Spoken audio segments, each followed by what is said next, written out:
Hello everyone. Welcome to all of you. I am Dhruvil Patel from Kalol Institute of Technology and Research Center. Today I am going to explain about fundamentals of statically determinate and indeterminate structures. So let's start. The first topic is basic concept of structural mechanics. Structural mechanics can be briefly described as the study of the behavior of structure using the knowledge of mechanics.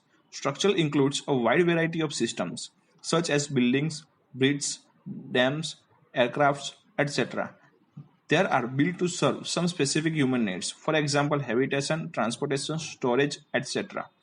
Students of structural mechanics should already have some basic knowledge of mechanics through the courses of engineering mechanics and solid mechanics, like mechanics of deformable solids or mechanics of materials.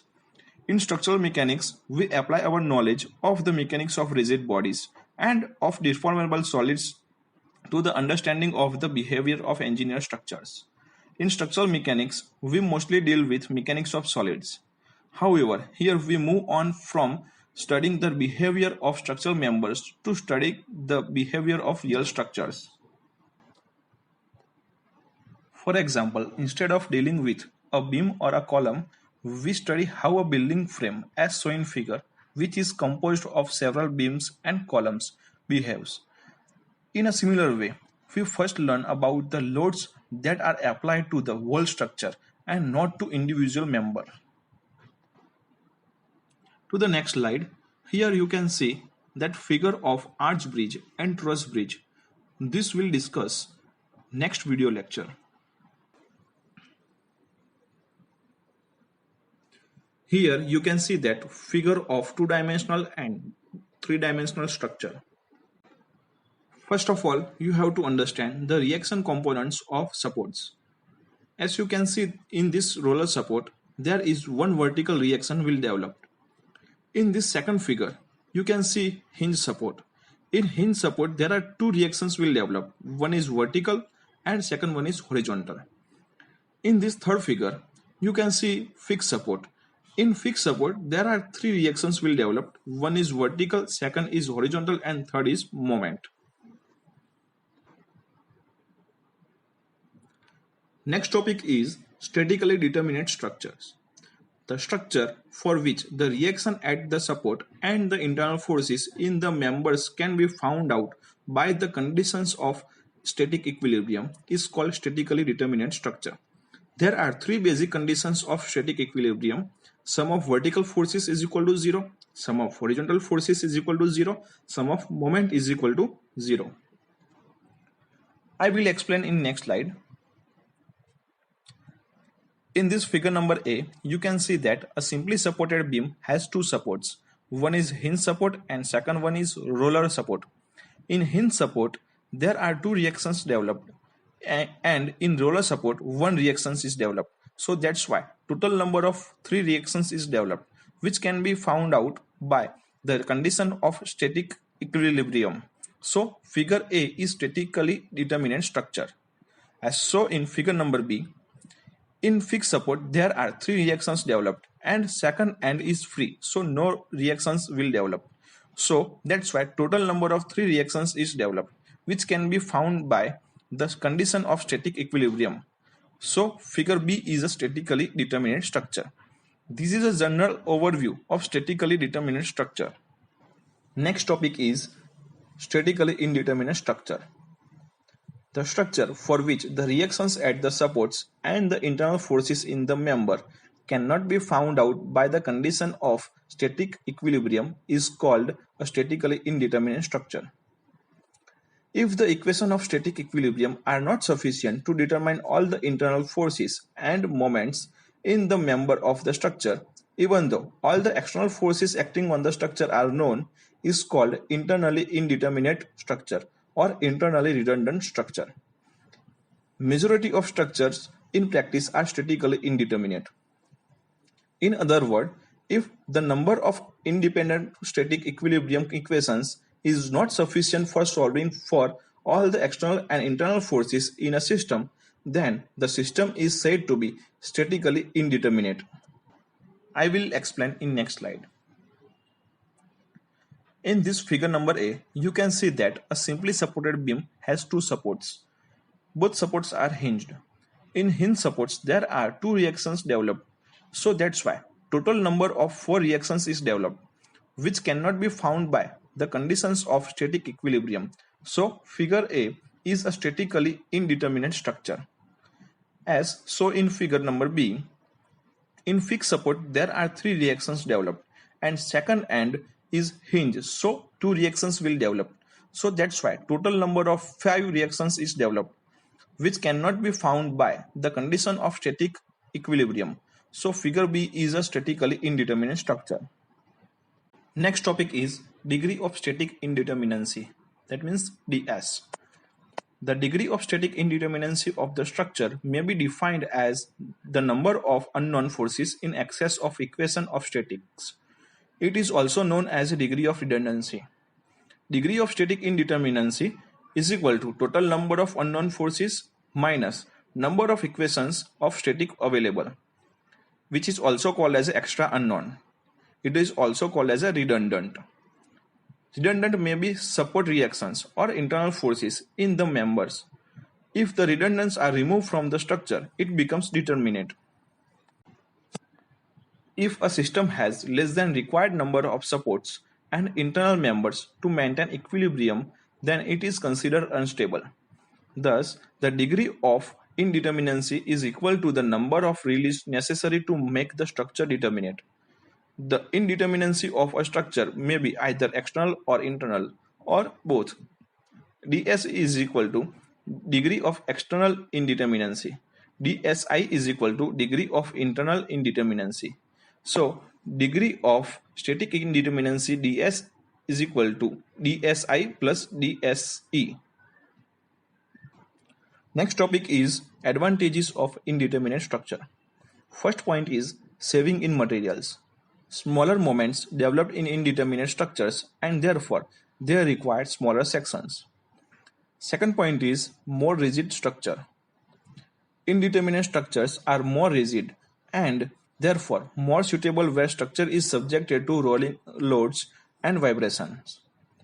Third point is better aesthetic structure. Slender and rigid structures usually look better. Fourth point is large span. Indeterminate structures permit large span beams. Next topic is disadvantages of indeterminate structure. First point is analysis is difficult.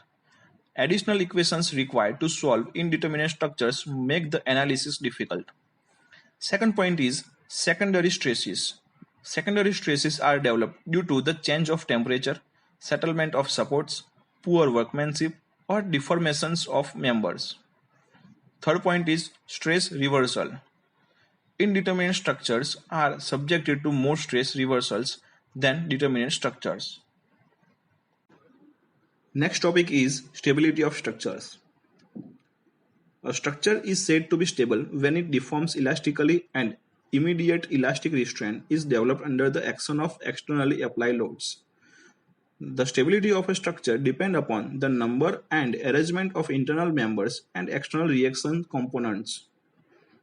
If a system does not have a sufficient number of internal or external constraints, it will undergo a rigid body moment upon the application of small displacement.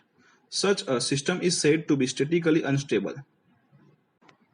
If a structure is stable under the action of forces acting in a plane, three conditions of equilibrium must be satisfied. Sum of horizontal forces is equal to 0, sum of vertical forces is equal to 0, sum of moment is equal to 0. There are two kinds of stability, external stability and internal stability. Next topic is beams. Beams are the simplest structural elements that are used extensively to support loads. They may be straight or curved ones. For example, as shown in figure A, is hinged at the left supports and is supported on roller at the right end. Usually, the loads are assumed to act on the beam in a plane containing the axis of symmetry of the cross sections and the beam axis. The beams may be supported on two or more supports as shown in figure B. The beams may be curved in plane as shown in figure C. Next topic is degree of redundancy of beams. In case of continuous beams, the shear and moment at any point in the beam are radially known once the reaction components are determined. Thus, beams are statically determined internally. For beams, dSi is equal to 0, where dSi is equal to degree of internal indeterminacy. The degree of indeterminacy of a beam is therefore equal to its external redundancy, where ds is equal to dSe. As stated earlier, ds is equal to dSe is equal to capital R minus small r, where capital R is equal to total number of reaction components, where small r is equal to total number of conditions equations available. So, to the next point, we are going to solve some examples of beams. Example number 1. Evaluate the degree of static indeterminacy of the beam given by figure.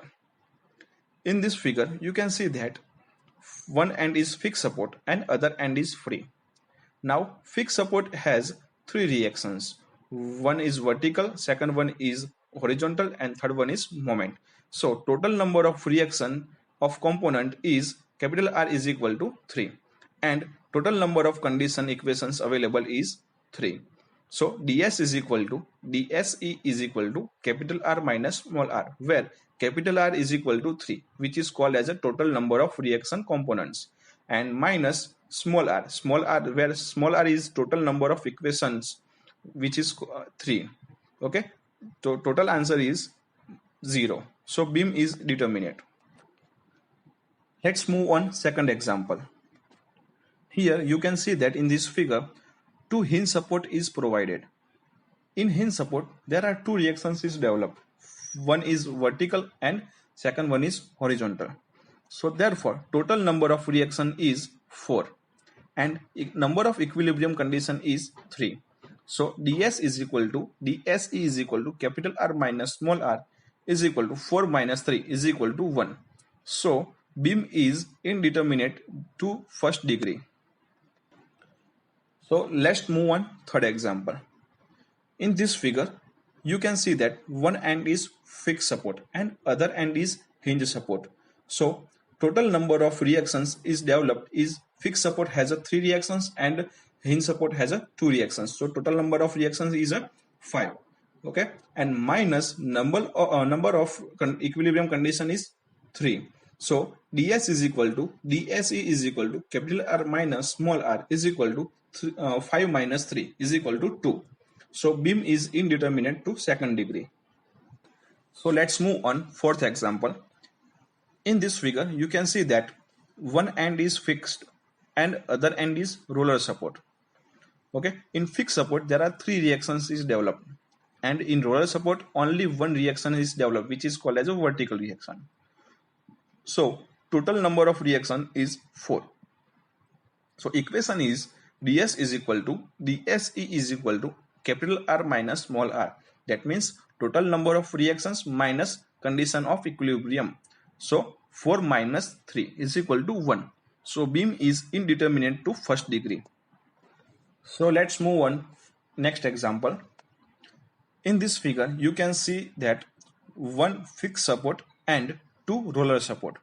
So total number of reactions is developed 3 plus 1 plus 1, that means 5. 5 minus 3 is equal to 2. So equation of degree of indeterminacy is ds is equal to dSe is equal to capital R minus small r is equal to 5 minus 3 is equal to 2. So beam is indeterminate to second degree. Let's move on next example. In this figure, you can see that one hinge support and 2 roller support. In hinge support, 2 reaction is developed, and in roller support 1 reaction is developed. So total number of reaction is 2 plus 1 plus 1, that means 4, and there are 4 condition is available, 3 for equilibrium and 1 is for pin. Okay, so ds is equal to dSe is equal to capital R minus small r is equal to 4 minus 4 is equal to 0. So beam is determinate one extra condition, sum of moment is equal to 0, is available at pane. I'm going to give you an exercise for your homework. Solve this example and post your answer in comment box. So pause this video and solve this example.